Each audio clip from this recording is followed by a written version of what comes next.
के लिए। मेन मुद्दा जो है ये है कि कई जो महिलाएं हैं वो जाति प्रमाण पत्र बनाने के लिए भटक रही हैं, और जब अभी जो है उत्तराखंड हाईकोर्ट ने जब उस पर रोक लगाई है, तो अब जो है उनको थोड़ा खुशी भी हो रही है कि उनको जो है थोड़ा और समय मिल गया है अपने कागज पूरे करने के लिए। अब कागज पूरे क्या हो रहे हैं ये देखिए, ठीक है। अब जो है वो जाति प्रमाण पत्र जैसे वो महिलाएं बनाने जा रही है, क्योंकि उनके गाँव की जो सीट है क्या आ गई है, एसटी घोषित हो गई है। उनके पास पहले से जाति प्रमाण पत्र नहीं है, ठीक है। कोई सीट एसटी या एसटी की घोषित हो गई, उनके पास जाति प्रमाण पत्र नहीं है, तो वो अपने पति के या अपने ससुराल की तरफ से कागज लगा रही है, और ऐसे में उनका आवेदन निरस्त हो रहा है।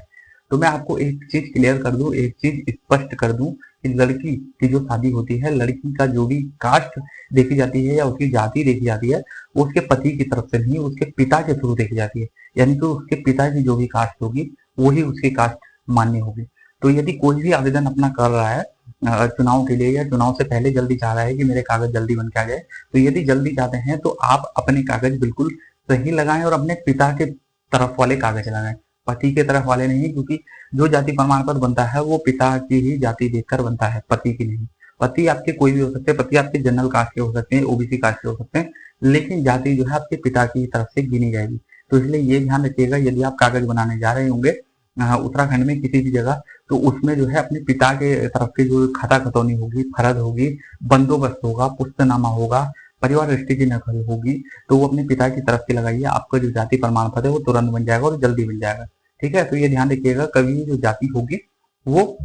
केवल जो है पति की नहीं लगती, पिता की लगती है। अब एक और मेन बात कि अभी जो है ये सरकार के लिए सजेशन भी है, यदि सरकार के कोई भी नुमाइंदे या सरकारी अधिकारी जो है ये वीडियो देख रहे होंगे, या ऐसा किया होगा उन्होंने, मुझे पता नहीं है कि सरकार ने ऐसा नियम निकाला है नहीं, लेकिन मैं एक नियम सरकार को ये बताना चाह रहा था कि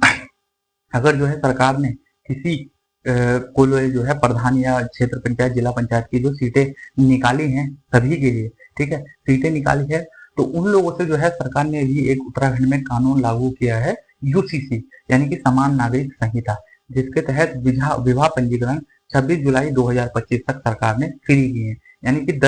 2010 के बाद जितनी भी शादियां हुई है वो इस पोर्टल के अंतर्गत उत्तराखंड सरकार में पंजीकृत होनी चाहिए, और कुछ लोगों ने पंजीकृत नहीं करवाई है। तो इस समय उत्तराखंड सरकार के पास काफी एक अच्छा मौका है कि वो जो भी कैंडिडेट, जो भी प्रत्याशी उठ रहा है चुनाव में निर्विरोध किसी पार्टी के थ्रू या कुछ भी, कोई भी उठ रहा है, तो उसको जो है आप लोग ये कंपल्सरी कर दीजिएगा, ये कर दीजिए पक्का कि भाई आपके पास